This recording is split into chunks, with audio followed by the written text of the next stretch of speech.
In life, we all encounter obstacles, and those obstacles come in all different shapes, sizes, and forms. The question is, how do we handle those obstacles? Do we attack them head on, or do we allow them to make us quit? Welcome to the No Quit Living podcast, where we aim to motivate and inspire listeners to never give up on themselves, their dreams, or their goals. We will interview successful people from all walks of life as they share their no-quit stories when they had the choice to give up or give in, but they didn't. We thank you for listening, and we hope to be that jolt of positivity as you go for your greatness. Welcome to episode number 119 of the No Quit Living podcast. I'm your host, Christopher J. Worth, and today's theme of the day is relentless. Our quote of the day comes to us from Theo Rossi. Be relentless in pursuing your happiness.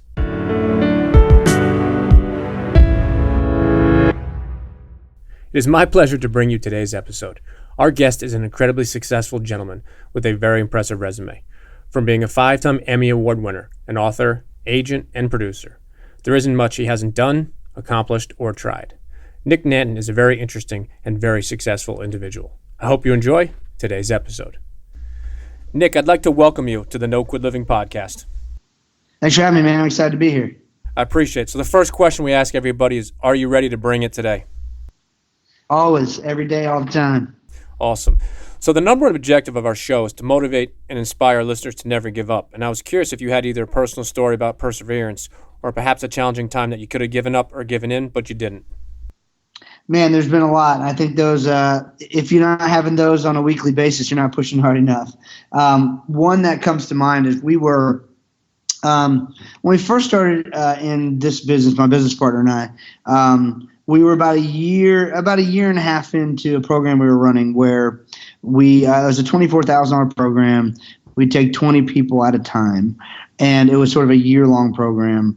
And we did some stuff in LA, some stuff in New York, some stuff where we are in Orlando. And we took a group of 20 people sort of around the country in the course of 12 months and did a bunch of cool, PR and media stuff. And we started a group, we sold it out. We started a second group, we sold it out. We're starting a third group, and they run as a group. So we had to have, we had like start dates and we had event dates planned. So it's about 90 days out from our third group starting, and we had I think 3 people, and 2 of them were clients who were coming in sort of a partnership, and we always, if people were doing the same exact thing at the same time, and it was all going to be sort of they were going to be sharing everything. We'd do it like a guest price, like a partner price, be like half. So, we had like $24,000 from one guy, and we had like 30 from the other guys. And my business partner said, "Look, we're 17 people short, and we can't really do this program the way it is now. We need more people. So we can either sort of refund the money, or we can take the risk, and we can spend the money we've got now to try to get other people in the program." And we both knew, by the way, that if that failed miserably, we'd find a way to refund the money of the people who paid us. But we had to make a choice. Like, do we shut down this group, or do we try something different and utilize some of the resources and risk it and try to see if we can make it work? And so I asked him, "What would you do?" He said, "Well, there's been plenty of times in my life where I had to risk it." And so I think if we spend this money on marketing to get more people in the program, I think we'll get some more. I don't know if we'll get another 17, but we'll get some more. And so I think it's worth trying. So we obviously did not. We intelligently did not spend it all one time. We started dripping out different types of marketing and tried to find ones that worked. I think we ended up with 15 or 16 in the program in the end. So it, in fact, worked, but it was an interesting time where we had to decide whether we refund and send everybody home, or we take the money that people have already invested and utilize that and use our skill sets in order to not take no for an answer, if you will, and find more people to join. So that was one of them, and there's been plenty of others. I appreciate you sharing and touching on that. That's an interesting perspective. So knowing that you've obviously fast-forwarded your career and you've been incredibly successful in different ways and doing a lot of different things, I was curious, how do you personally define success? I think success is having the freedom to do what you want to do when you want to do it. I'm a student of Dan Sullivan, a strategic coach, and Dan talks about the 4 freedoms: freedom of time, freedom of purpose, freedom of money, and freedom of, I can't think of the other one now, but you get the point. It's freedoms. Like I love being an entrepreneur because no one tells me what time I got to be at this desk or that desk, or I have obligations, but the point of entrepreneurship, and so many people don't understand it, and many of us have built ourselves into a trap before we realized it. The whole purpose is freedom, but a lot of times we're just building a job for ourselves. So I think success is when you can do, when you can have the freedom to do what you want to do, spend the time with who you want to spend it with, spend your money on what you want to spend it on, and only work with people you want to work with. No, I think the last thing you mentioned is really interesting. It's only working with people you want to work with, and I think so many entrepreneurs start in a career or a field, and you have to work with almost anybody and everybody to get going. And I think once you get to that level of success, I think then you can choose who you want to work with and why. And I think that's a great message that you touched on. So if I had to ask you to define yourself in only one word, what word would you choose? That's good. Relentless. Awesome word. Have you read the book Relentless by Tim Grover? I have not. I'll check it out. Great book. So one of the things we look to do, Nick, is always look to improve and add value takeaways for our listeners. And I was curious if you have either a daily or a morning ritual that you swear by. Yeah, I mean, I do different things, whether like my schedule is slightly different, whether I'm at home or whether I'm traveling. But a typical day, I wake up around 6:30, help get the kids ready for school. I'll usually take the kids to school. I'll go back home and work out with my wife, like go on a run, or I'll go to the gym and lift, and then I will, answer some things in the morning, whatever. And I don't take my first appointment before 10:30. I do what I need to do during the day. I always have lunch with someone I want to have lunch with. I'll work part of the afternoon. I usually am home by 3 or 3:30 in the afternoon to take the kids to practices. I got 3 kids, so there's either gymnastics or dance or golf or basketball or soccer, and so I help out the kids. And with 3 of us and only my wife and I when I'm here, it's a challenge. So I do that, and I usually take calls when the kids are at practice, or I can answer emails, whatever. And then I hang out with the family, put the kids to bed, and my wife and I enjoy watching, catching up on some of our favorite shows or whatever. We also sometimes we have to watch one of my documentaries because I have to watch it and approve something, and so I'll drag her into it. And then start all over and do it all over again. I travel only 7 nights a month. That's how I sort of keep it sane for my family. And without those limits, before I had set those limits, it just sort of got to be more and more and more and more because there's plenty of exciting things going on around the world. But that's my schedule when I'm home. If I'm not home, I typically still try to wake up and work out every day, and then sort of operate on the schedule of wherever I'm at. No, I appreciate you sharing with us. Now, maybe a tough question, but some of the shows you watch with your wife, do you have a favorite show? Oh man, favorite shows. My favorites, I have a couple favorites ever probably, and that would be Friday Night Lights, the series, as well as Parenthood. I thought those were 2 of the best written series I've ever seen. So I was curious, one of the things we look to talk about is motivation, development, and things like that. And I was curious if you've read something recent that you'd like to recommend to our listeners. Yeah, man, I'm absolutely enthralled with a book I recently read called Real Artists Don't Starve. And who's that by? I don't remember the guy's name. I just listened to the audiobook, but it's great. If you just Google that title, you'll find him. Awesome. So assuming the 20-year-old version of yourself would have listened, what is the one piece of advice you would have liked to have given the 20-year-old Nick? The 20-year-old Nick. I know that was only about 2 or 3 years ago, so try to go back a little bit. Yeah, it was longer than that. Man, I would just say, so here's the deal. Life is a hammock. The only reason you get to relax is because there's tension on both sides. We just understand that the rest of your life you're gonna be able to relax in the hammock, and on one side's gonna be billions, and one side's gonna be broke. And just understand that the only reason that you get to do what you do is because you're constantly willing to ride the line between billionaire and bankrupt. That's a great analogy. I've never heard that hammock analogy. I appreciate you touching on that. No worries. So if you could have dinner with anybody, dead or alive, who would it be and why? Jesus, man, I want to know. I want to know more. I want to know how you act the right way all the time, even when you're angry, even when you're sad, even when you're happy, whatever. How do you do it? That's a very interesting individual. Now, we've done over 130 recordings, and I want to ask you, if you had to say the number one person for that answer, you had to guess, who do you think it was? The number one person. Yep. Was it alive or dead person? Dead. I don't know. Is God? Abraham Lincoln. Really? That's great. Yep, because we have the whole no quit theme. That makes sense. Okay, I got you. So I wanted to ask if you could just briefly tell our listeners a little bit about who you are and what you're doing and anything exciting that you're coming out with, because I know you're always doing a ton of things. Yeah, man. So my business partner and I run the largest personal branding agency in the world. We represent more than 3,000 clients in more than 60 countries around the world. We help people get the positioning and branding they need in order to accomplish what they want to accomplish. Our mission is to help the most people, and we do that in all sorts of ways. I would say that I spend the majority of my time now creating art that facilitates commerce. So that can be any sort of media.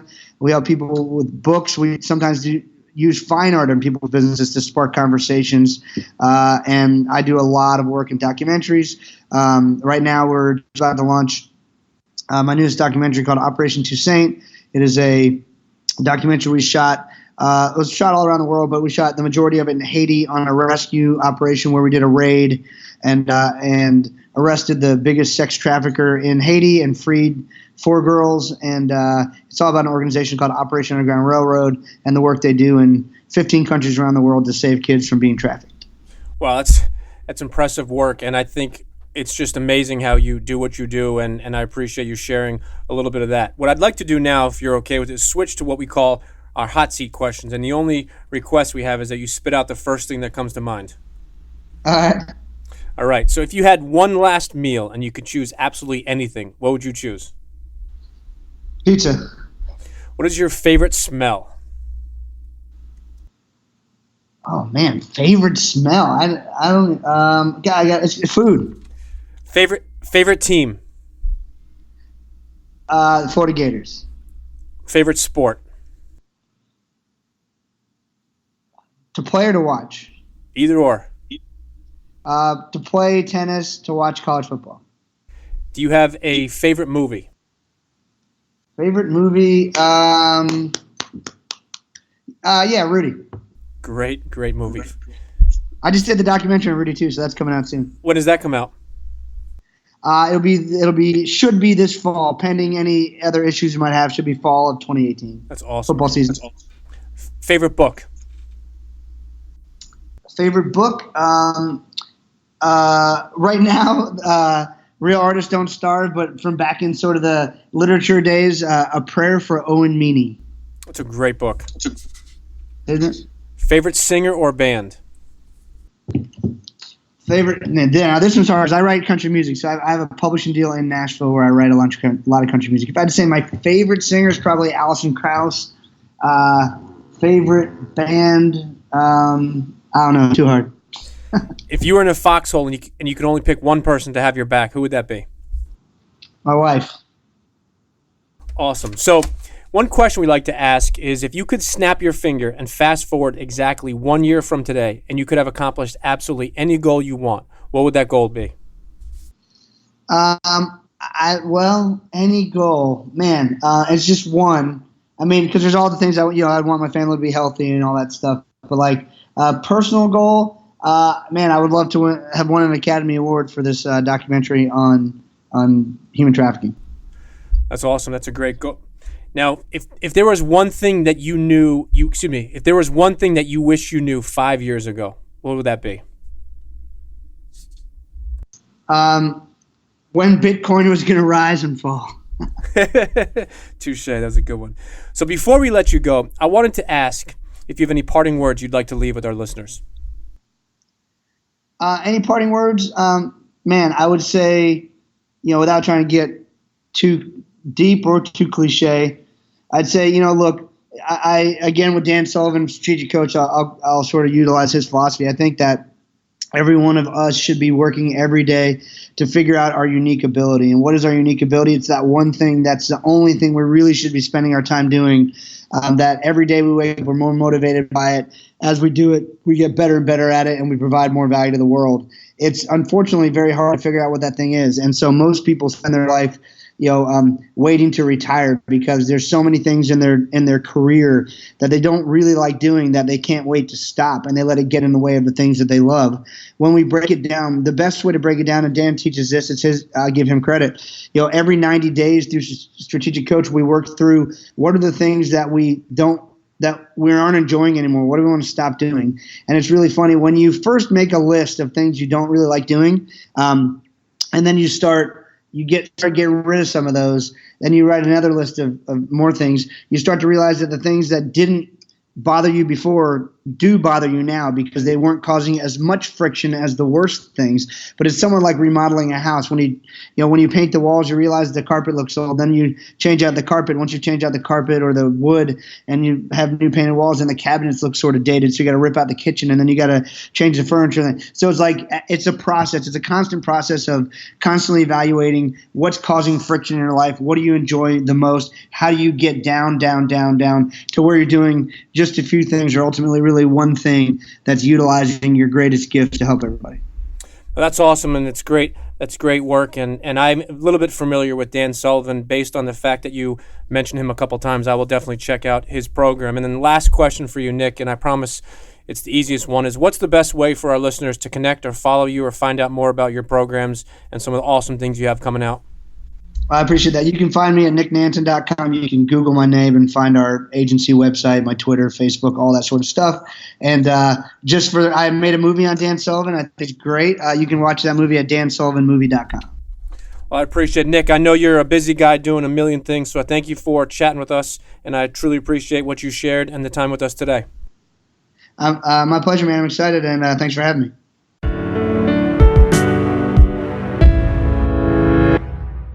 Thank you for listening to episode number 119. Nick definitely shared some really interesting things with us today. His definition of success was very similar to others in the past, focusing not on finances or materialistic things.